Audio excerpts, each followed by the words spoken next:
Et puis, il leur en manque vachement encore. Alors ils se sont dit, on va piquer à la PAC, à la politique agricole commune. Et là, ils ont pris, je vais vous dire exactement, 650 millions d'euros.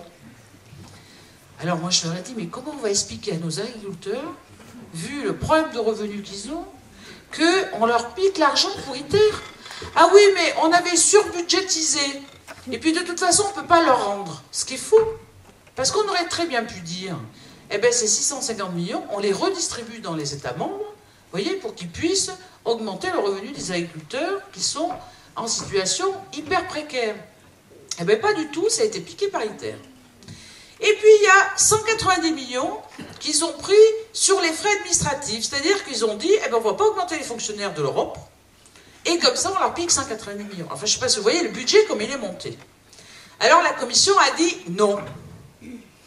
Ils n'ont pas voulu voter le budget 2010. Et là, ils font un forcing pas possible pour qu'en 2011, ça soit voté. Mais pour l'instant, ça n'a pas été voté. Alors, les gens de la Commission sont en train de booster tous les élus. Alors là, c'est parti politique par parti politique pour dire... La commission du budget du Parlement, qui n'a pas voulu voter parce qu'il trouve que c'est un budget qui ne rime à rien, et qui pique, vous voyez, sur d'autres programmes. Alors, ils sont en train de faire le forcing pour que, justement, en 2011, ça soit voté par rapport à la proposition qui est faite. Mais moi, je leur ai dit, mais moi, je voudrais avoir le calendrier pour la suite. Ça, c'est 2012-2013. Mais où on va trouver les 1,5 milliard d'euros, ou 2, pour 2013-2014? Ah, mais là, on ne sait pas pour l'instant.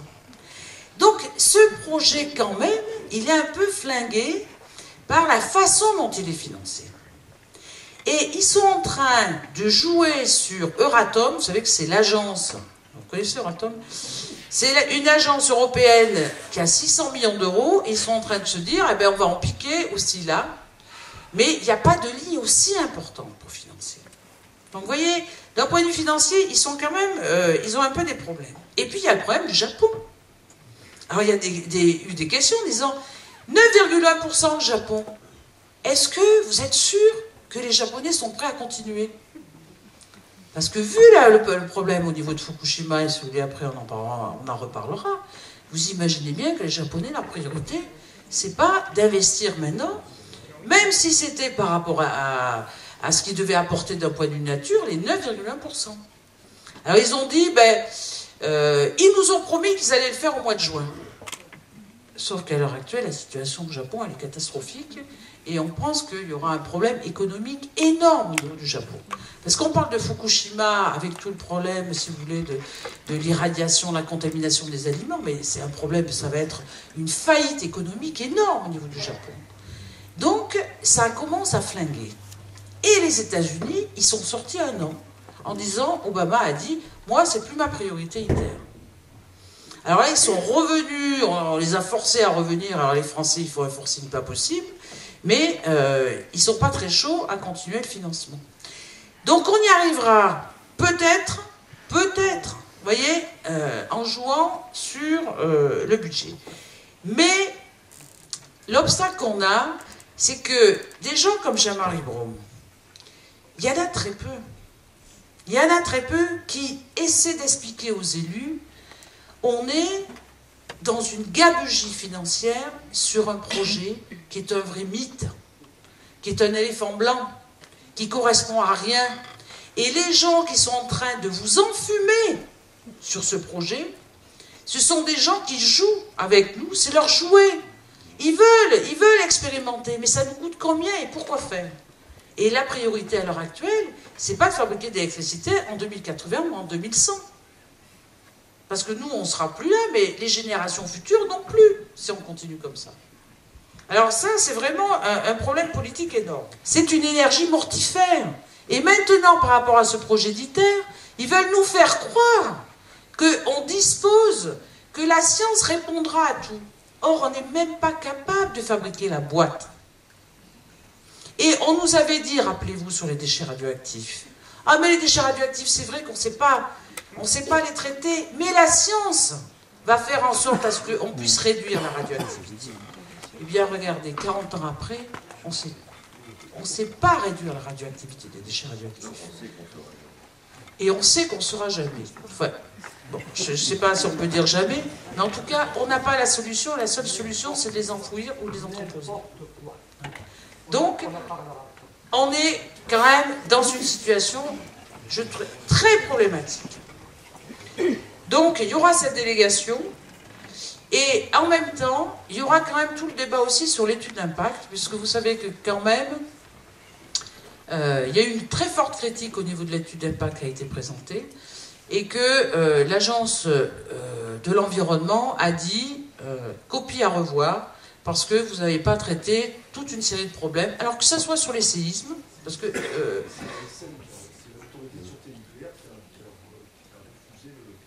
Premier dossier de préparation de... Ouais. Oui, il dit c'est l'autorité de sûreté nucléaire qui a refusé le premier dossier de l'étude d'impact. Mais là aussi, il y a des problèmes, donc il y aura des questions. Mais pour moi, ils veulent dire on existe, votre copie est pas bien, donc renvoyez-nous une copie, mais de toute façon, ils sont là pour l'accepter. Donc maintenant, qu'est-ce qu'on peut faire par rapport à ça? Nous, sur le plan européen, on essaie de bloquer d'un point de vue budget. Mais quand même, il faut que vous sachiez que sur l'ensemble du Parlement, 760 députés européens, il y a une majorité PPE, c'est-à-dire Parti conservateur. On a le deuxième parti, c'est le Parti socialiste, qui a à fond la caisse sur ITER. Moi, j'ai fait une réunion, un colloque, où il y avait Jean-Marie, il y avait un autre scientifique, qui est contre ITER, mais qui est pour la 4e génération du nucléaire. Hein? Parce que ils disent, d'autres scientifiques disent, oui, mais si on met tout l'argent sur ITER, on ne pourra plus faire de la recherche sur la 4e génération. Vous voyez, c'est la jalousie des chercheurs par rapport au projet. Mais la majorité, vous voyez, PPE, qui sont majoritaires, plus Parti socialiste, ils sont à fond. Parce qu'ils ont besoin de croire. Ils ont besoin d'un rêve d'une croissance illimitée. C'est ça la situation. Et nous, ce n'est pas notre groupe vert. Alors, on est le 4e groupe, on fait le forcing, on organise des colloques, on essaie d'informer les députés, mais ils sont sur une croyance. Vous savez, quand les gens croient, hein, je ne vais pas parler de religion, mais vous avez beau avancer, vous voyez, des arguments rationnels, mais ils ne veulent pas vous écouter. Donc, ça passera par la mobilisation citoyenne. Il faut vraiment les tanner. Il faut vraiment leur dire, mais rencontrez des scientifiques qui ne sont pas payés par le lobby. Essayez de vous ouvrir. Est-ce que c'est intéressant de mettre autant d'argent sur une électricité dont on n'est pas sûr de fabriquer, alors que si on met de l'argent sur les énergies renouvelables, on sait faire. Et il nous manque de l'argent sur la recherche et développement sur les énergies renouvelables. Parce qu'on peut faire encore beaucoup mieux si on met du fric là-dessus. Alors qu'ils mettent du fric, vous voyez, sur vraiment des projets énormes. Alors on a arrêté Superphénix, et vous voyez, Superphénix, on avait fait énormément d'investissements, on a pu l'arrêter parce qu'il y a eu un moment désaccord entre les Verts et le Parti Socialiste, mais là il faut l'arrêter de suite, ITER. Parce que plus on va mettre du fric, vous voyez, plus ça va être difficile, parce qu'on va vous dire, mais avec tout l'argent qu'on a mis, on ne va pas arrêter maintenant. Il faut attendre le résultat. Donc, vous voyez, c'est un vrai souci, ITER.